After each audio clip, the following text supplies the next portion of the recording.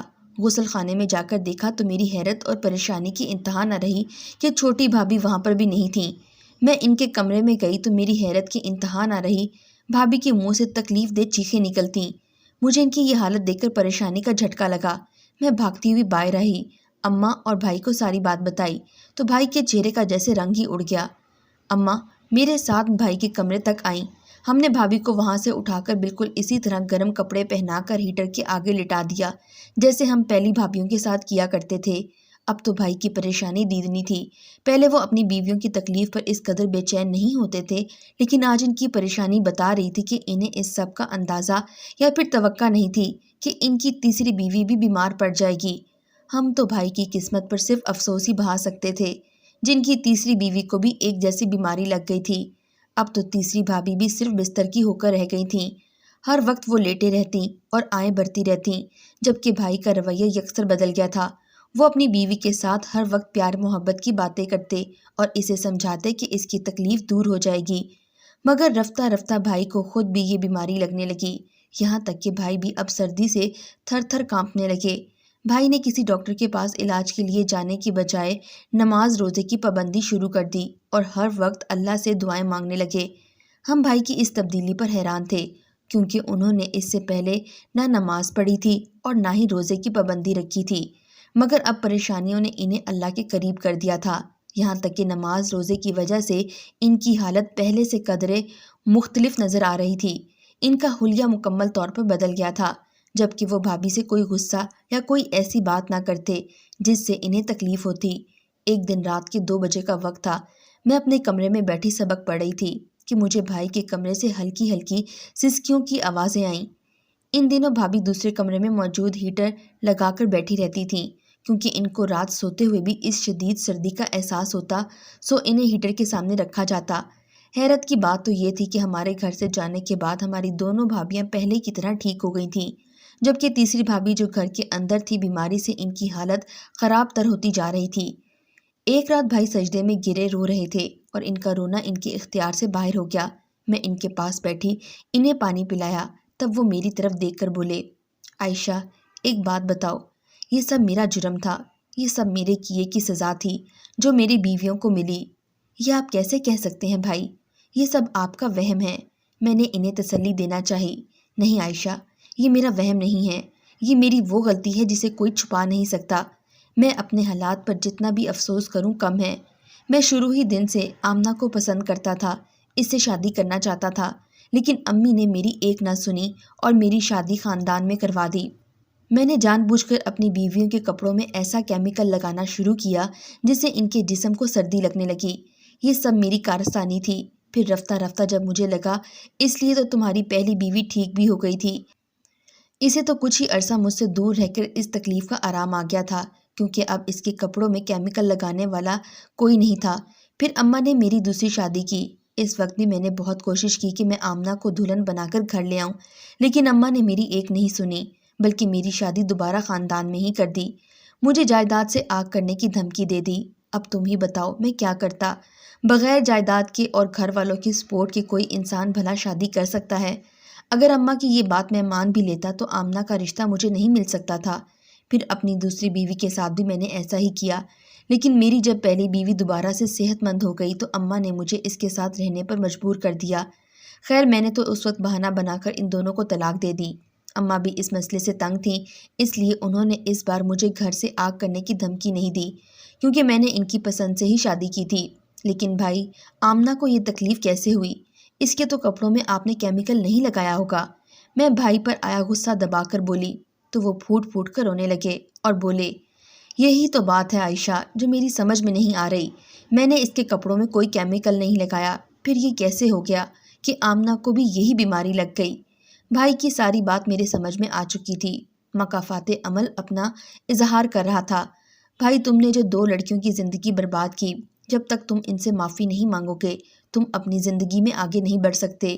تم نے حقوق اللہ تو پورے کر دیے، عبادت کر لی، توبہ کر لی، لیکن جب تک ان 2 مظلوم عورتوں کا دل تم سے صاف نہیں ہوگا تم کچھ بھی نہیں کر سکو گے، اور تمہاری تیسری بیوی یعنی کہ تمہاری پسندیدہ اور حقیقی بیوی اسی تکلیف میں مبتلا رہے گی۔ بھائی کی سمجھ میں بات آ گئی تھی۔ اگلے ہی دن انہوں نے اپنی پچھلی دونوں بیویوں سے جا کر معافی مانگی۔ ایک کی تو زندگی برباد ہو گئی تھی، اس کو اس کے خاندان والوں نے اچھوت قرار دے دیا، جبکہ اس کے ساتھ کوئی شادی کرنے کو بھی تیار نہیں تھا۔ بھائی نے اس کی شادی کے لیے بھی کوششیں کی، کیونکہ اب وہ بھائی پر حلال نہیں تھی، نہ دوبارہ بھائی سے اپنی بیوی بنا سکتے تھے۔ بھائی کی کوششوں سے دوبارہ اس کا گھر آباد ہو گیا، جبکہ دوسری بیوی کو انہوں نے خرچہ بھجوایا۔ وہ ایک غریب آدمی سے شادی کر چکی تھی، جبکہ اس کی زندگی میں شاید اگر بھائی سے شادی والا گناہ نہ ہوتا تو اس کی شادی بھی کسی اچھے شخص سے ہو جاتی۔ بھائی نے اس کے شوہر کا بندوبست ایک اچھی فیکٹری میں کر دیا اور اسے خرچہ بھی بھجوایا۔ یوں جا کر میری تیسری بھابھی کی حالت کچھ بہتر ہوئی اور وہ ایک نارمل زندگی گزارنے لگیں۔ مگر ہم سب کے لیے یہ بات بہت حیرت کی تھی، کیونکہ ہم نے مکافات عمل کا یہ مظاہرہ پہلی بار دیکھا تھا۔ لیکن میری اماں ہر وقت آنسو بہاتی رہتی کہ میری اولاد نے میرے دودھ کا قرض معصوم بچوں کی زندگی برباد کر کے چکایا ہے، اور وہ بھائی کو کسی صورت بھی معاف کرنے پر آمادہ نہیں رہیں گی۔ میری اماں میری بھائی کی غلطی کو اپنی تربیت میں کمی کا دوش دیتی ہیں۔ کیا اس میں میری ماں کی غلطی تھی جو اس نے بھائی کی زبردستی شادی کر دی، یا میرے بھائی کی غلطی ہے کہ اس نے اماں کو اپنی پسند سے آگاہ نہیں کیا؟